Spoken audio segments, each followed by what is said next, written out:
আপনার সাথে আমার কিছু কথা আছে। ছোটবেলায় আমার একটা অ্যাক্সিডেন্ট হয়েছিল, আমি কোনোদিন মা হতে পারবো না।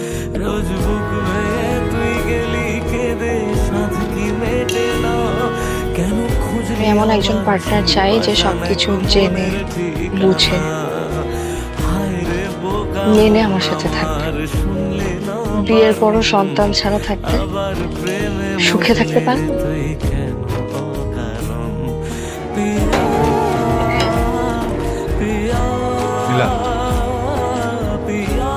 কথা বলার ছিল।